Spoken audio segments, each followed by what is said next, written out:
Alhamdulillah, wassalatu wassalamu ala rasulillah.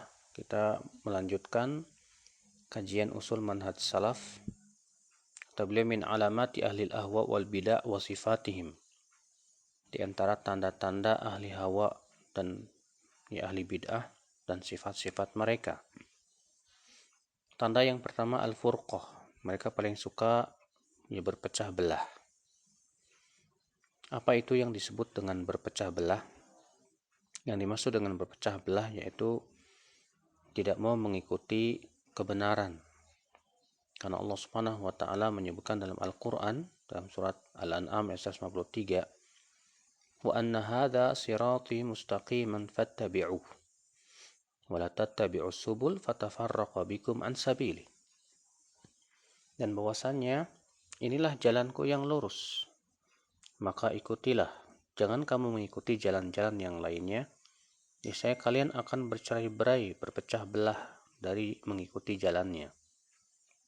Dalam ayat ini Allah mengatakan bahwa jalan-jalan yang lainnya selain jalan yang lurus itu akan memecah belah kalian dari jalan yang lurus. Berarti itu menunjukkan bahwa hakikat perpecahan itu ketika tidak mau mengikuti jalan yang hak, jalan Rasulullah dan para sahabatnya. Dan perpecahan seperti inilah yang dilarang dalam Al-Quran. Allah berfirman, وَلَا تَكُونُوا كَالَّذِينَ تَفَرَّقُوا وَاخْتَلَفُوا مِنْ بَعْدِ مَا جَاءَهُمُ الْبَيِّنَاتُ. Dan janganlah kalian seperti orang-orang yang berpecah belah dan berselisih setelah datang kepada mereka al-bayyinat, keterangan.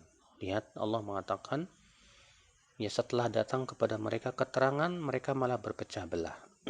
Artinya mereka tidak mau mengikuti keterangan tersebut, tidak mau mengikuti kebenaran. Al-Imran ayat 105.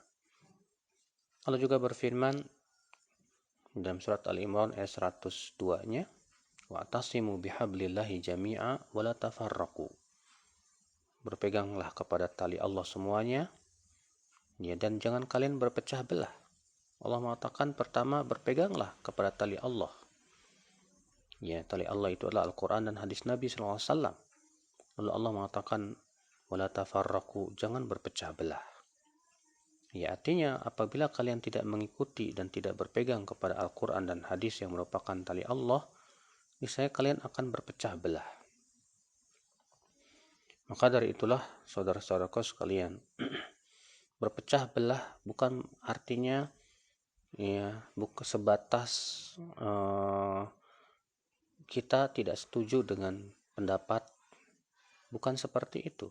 Akan tetapi hakikat daripada berpecah belah itu adalah kita tidak mau mengikuti kebenaran, sehingga berpecahlah antara pembela kebenaran dengan pembela kebatilan tentunya. Dan tentunya perpecahan yang dilarang dalam syariat Islam itu adalah sumber utamanya akibat daripada tidak mau mengikuti kebenaran dan tidak mau taslim kepada Allah dan Rasul-Nya. Allah Subhanahu wa taala berfirman, "Innal ladzina farraqu dinahum wa kanu syi'a lasta minhum fi syai'." Sesungguhnya orang-orang yang memecah belah agama mereka dan mereka menjadi berkelompok-kelompok, kamu tidak termasuk kelompok mereka sedikit pun juga. Ibnu Katsir berkata, ayat ini umum bagi setiap orang yang memecah belah agama Allah dan ia menyelisih agamanya. Maka sesungguhnya Allah telah mengutus Rasulnya dan membawa petunjuk dan din yang hak untuk memenangkan atau untuk menampakkannya di atas seluruh agama. Wa syar'uhu wahidun la ikhtilafa fihi wa la iftiraq. Dan syariatnya itu satu, tidak ada padanya perselisihan dan perpecahan.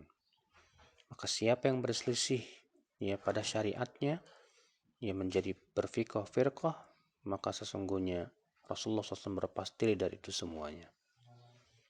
Maka dari itulah saudara-saudaraku sekalian, ketika kita berpegang kepada sunnah, kepada tauhid, yang akibatnya kita tidak mengikuti keyakinan kebanyakan orang misalnya di suatu tempat atau suatu negara, maka kita tidak disebut berpecah belah. Justru kita yang berpegang kepada sunnah ini yang tidak berpecah. Maka apabila suatu kelompok itu tidak mengikuti kebenaran, walaupun jumlah mereka terbanyak dan mayoritas, mereka lah yang disebut dengan berpecah belah. Nah, inilah yang harus diluruskan dari makna daripada apa yang dimaksud dengan berpecah belah. Wallahu a'lam.